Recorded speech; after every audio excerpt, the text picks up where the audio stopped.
প্রায় 10,000 বছর ধরে বরফে জমেছিল এক নারী। স্বাভাবিকভাবেই গবেষকরা তাকে মৃত মনে করে, কিন্তু সবচেয়ে আশ্চর্যের বিষয় ছিল মহিলার চোখে টর্চের আলো ফেলতেই দেখা গেল তার চোখের মণি নড়ছে, মানে সে তখনও বেঁচে ছিল। দ্রুত বরফ গলিয়ে তাকে বাইরে বের করে আনা হয়। মহিলার পরনে ছিল আদিমকালের চামড়ার তৈরি পোশাক, কিন্তু দেখতে অদ্ভুত রকম সুন্দর। তাকে ইমার্জেন্সি অক্সিজেন সাপ্লাই দেয়া হয়। খানিকক্ষণের মধ্যেই তার হার্টবিট চালু হয়ে যায়, আর পরক্ষণেই চোখ মেলে তাকিয়ে ওঠে মহিলাটি।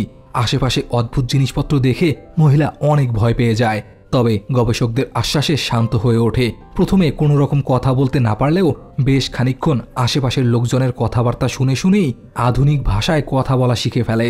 এই ঘটনায় সবাই একেবারে থ মেরে যায়। আরও আশ্চর্যের বিষয় ছিল মহিলার শরীরে থাকা ছোটখাটো আঘাতের চিহ্নগুলো মুহূর্তের মধ্যেই ঠিক হয়ে যায়। কিন্তু ঠিক তখনই ঘটল আরেক বিপত্তি। গবেষকদের মধ্যে একজন হঠাৎ করেই অজ্ঞান হয়ে যায়। পরীক্ষা করতেই দেখা গেল এক প্রাচীন ভাইরাসের আক্রমণে এই অবস্থা। দেখতে দেখতেই গ্রুপের অনেকেই অসুস্থ হয়ে যেতে লাগলো। আর সবচেয়ে ভয়ঙ্কর বিষয় ছিল এই জায়গায় মেডিকেল সাপোর্ট আসতে আসতে 1 সপ্তাহ সময় লেগে যাবে।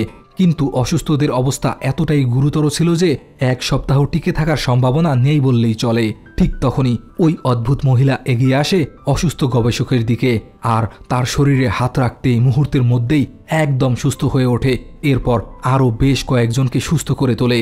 কিন্তু চিন্তার বিষয় ছিল মহিলা যতবারই কাউকে সুস্থ করে তুলছিল ততবারই নিজে অসুস্থ হয়ে পড়ছিল। অনেক দ্রুত তার শরীরের রোগ প্রতিরোধ ক্ষমতা কমে যাচ্ছিল। গবেষকরা তাড়াহুড়া করে মহিলাটির জন্য একটি ঔষধ তৈরি করে, কিন্তু মহিলাটির কাছে বারবারই মনে হতে লাগলো সকলের অসুস্থতার পেছনে সেই দায়ী। তাই রাতের বেলা সবাই যখন ঘুমিয়েছিল, মহিলা চুপি চুপি আইসোলেশন রুমে গিয়ে বাকি সবাইকে সুস্থ করে তোলে। সকালবেলা গবেষকরা যখন তাকে খুঁজে পেল, মহিলা তখন মৃতপ্রায়। তাকে বাঁচানোর জন্য অনেক চেষ্টা করা হলো, কিন্তু ততক্ষণে অনেক দেরি হয়ে গেছে।